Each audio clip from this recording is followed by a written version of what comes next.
உளுந்து நான் 1/4 கிலோவில் பாதி எடுத்திருக்கேன். அது 100 கிராம் வந்து உருட்டு உளுந்த பருப்பு எடுத்திருக்கேன். வெள்ளை உளுந்து எடுத்திருக்கேன். 15 காஞ்ச மிளகாய் எடுத்திருக்கேன். ஒரு கொத்து காஞ்ச கருவேப்பிலை எடுத்திருக்கேன். ஒரு 3 டேபிள் ஸ்பூன் கொள்ளு எடுத்திருக்கேன். வெங்காயம், பூண்டு, தேவையான அளவு உப்பு எடுத்திருக்கேன். இதுக்கு பருப்பு வந்து உங்களோட ஆப்ஷன் தான். வேறு ஏதாவது கொள்ளுக்கு பதில் கடல் பருப்போ பாசிப்பருப்போ நீங்கள் சேர்த்துக்கலாம். நம்மளோட சாய்ஸ் தான் அது. ஸோ இது எல்லாமே நம்ம ஆயில் இல்லாமல் ட்ரையாக வறுக்கணும். ட்ரையாக வறுத்துட்டு அப்புறம் நெக்ஸ்ட் ப்ராசஸ் பார்க்கலாம்.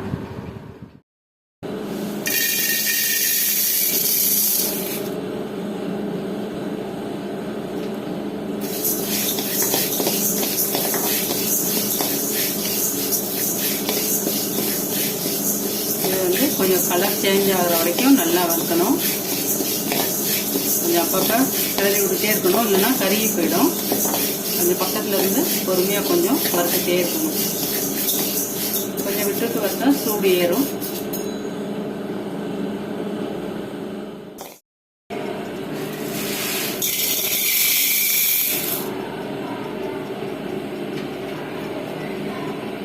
இந்த பருப்பும் நல்லா ப்ரௌன் கலர் வர அளவுக்கு வறுக்கணும்.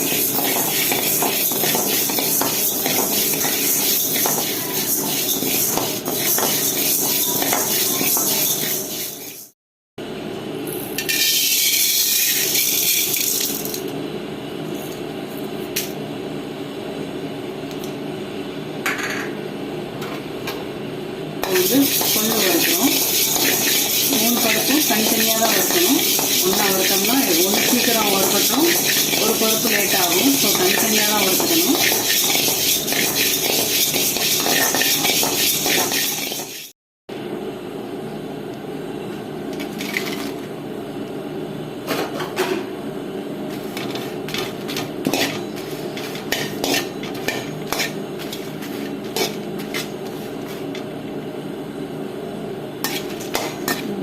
கொஞ்சம் வறுத்துட்டு இதோடய கருவேப்பிலையை சேர்த்து போட்டு வறுத்துடலாம்.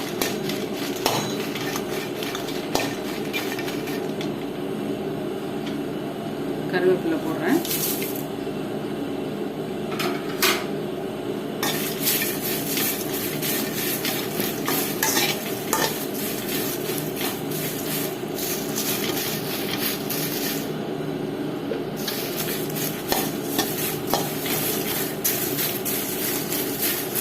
இதோட பூண்டையும் சேர்த்து போட்டு வறுத்துக்கலாம்.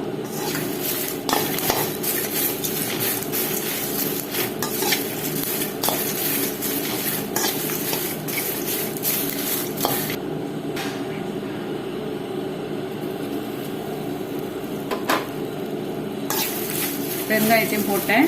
அடுப்பு ஆஃப் பண்ணிடலாம். அந்த சூடு இருந்தால் போதும் பெருங்காயத்துக்கு, இல்லைன்னா கருகி போயிடும்.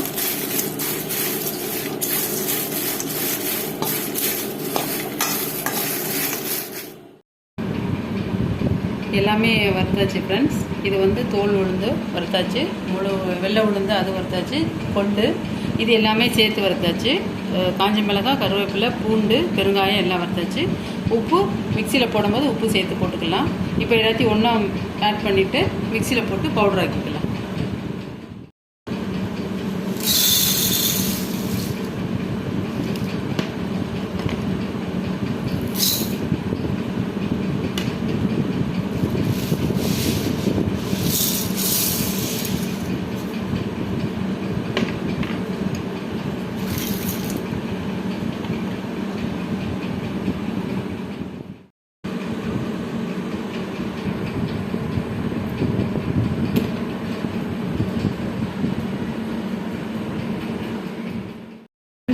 இட்லி பொடி ரெடி ஆகிடுச்சு. மிக்சியில் போட்டாச்சு. ரொம்ப நைஸாக பண்ணாமல் கொஞ்சம் கையில் படுற மாதிரி நரன்னு இருக்கணும். இந்த அளவுக்கு.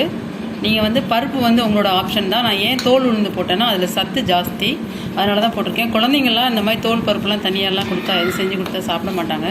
ஸோ இந்த மாதிரி நம்ம ஆட் பண்ணிக்கிட்டால் அவங்களோட ஹெல்த்துக்கு ரொம்ப யூஸ்ஃபுல்லாக இருக்கும்.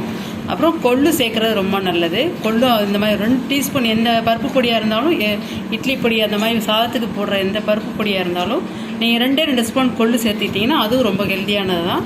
ஸோ இந்த மாதிரி ஆட் பண்ணி புதுசாக ட்ரை பண்ணி பாருங்கள். வாழ்க வளமுடன் ஃப்ரெண்ட்ஸ். தேங்க்யூ.